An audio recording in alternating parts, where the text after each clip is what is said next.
Les psychopathologies en lien avec le travail continuent de se développer. La réglementation générale incombe à l'employeur d'évaluer les risques et de prendre les mesures pour assurer la sécurité et la protection des salariés. Sur 5 ans, on a constaté plus de 1000 tentatives de suicide sur les lieux de travail en France, dont 47% ont été suivis de décès. 24% des hommes et 37% des femmes souffrent de troubles psychologiques liés à leur travail. En 2005, il y a eu 760 000 accidents du travail en France, dont 2 personnes par jour mortelles. Les psychopathologies en lien avec le travail continuent de se développer. Les troubles mentaux et du comportement sont le second type de pathologie recensée par la base de données, soit 22% des pathologies signalées. Les femmes sont plus touchées que les hommes. Si ces pathologies représentent 15% chez les hommes, elles touchent le tiers des femmes, 29%. Les secteurs les plus touchés: l'administration publique, l'immobilier, le commerce, la santé, les services aux entreprises, les services collectifs. En septembre 2015, la DREES et la DARES initient un colloque portant sur les interactions entre santé et itinéraire professionnel. L'enquête va alors permettre d'interroger les relations, les parcours et les conditions entre emploi, travail et santé. Les conditions de travail, nature et durée d'exposition, montrent les liens significatifs avec l'état de santé physique et mental du salarié en situation de risques psychosociaux, RPS. L'effet de la crise économique dès 2008 sera aussi en question avec les enquêtes de 2005, 2010 et 2015. Ces enquêtes veulent démontrer les liens des facteurs psychosociaux au travail et leur interaction avec la santé mentale d'un salarié. L'interrogation d'un lien entre trajectoire professionnelle et personnelle, ainsi que les cessations d'activité, chômage, retraite, comme pouvant être des indicateurs des risques psychosociaux. En France, 47% des actifs occupés déclarent devoir, toujours souvent, se dépêcher. 31% déclarent devoir cacher leurs émotions, faire semblant d'être de bonne humeur. 27% disent ne pas pouvoir régler par eux-mêmes les incidents. 36% signalent avoir subi au moins un comportement hostile dans le cadre de leur travail au cours des 12 derniers mois.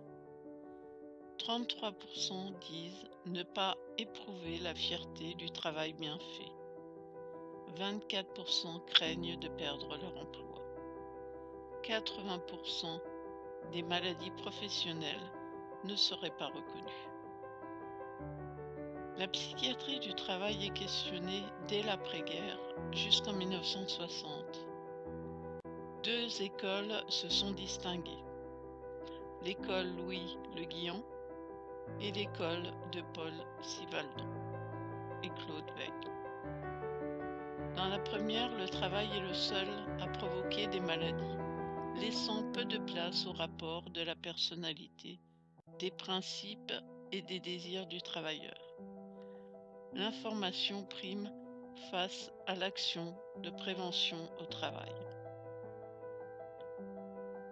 L'école de Paul Sylvadon et Claude Veil. La première a utilisé le terme de psychopathologie du travail. Elle sera centrée sur les caractéristiques du travailleur et non seulement de l'analyse du travail. La prévention sera adaptée aux travailleurs. et ses besoins en capacité pour réaliser son travail. Claude Weil met en lien l'organisation et les conditions du travail et en fait le lien avec le fait que celles-ci peuvent être pathogènes pour la santé mentale. Son approche met en évidence les différents rapports humains, affectifs, hiérarchiques.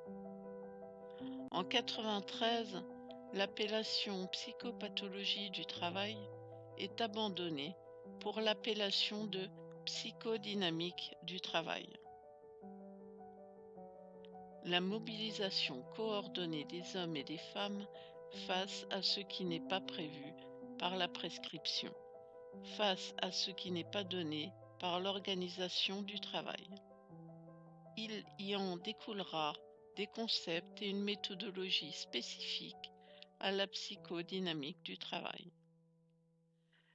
L'écart entre le travail prescrit théorique et le travail réel s'y inscrit dès lors un espace pour le déploiement de l'initiative, de l'ingéniosité, dans le but d'atteindre les objectifs fixés.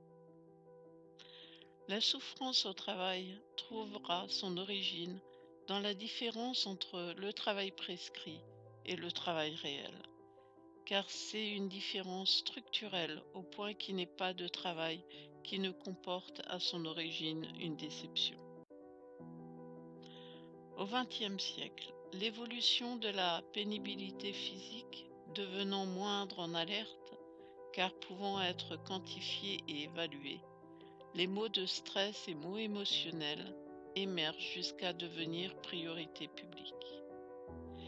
Une médiatisation par les divers suicides et souffrances liées dans les entreprises va être une nouvelle dimension définissant le travail.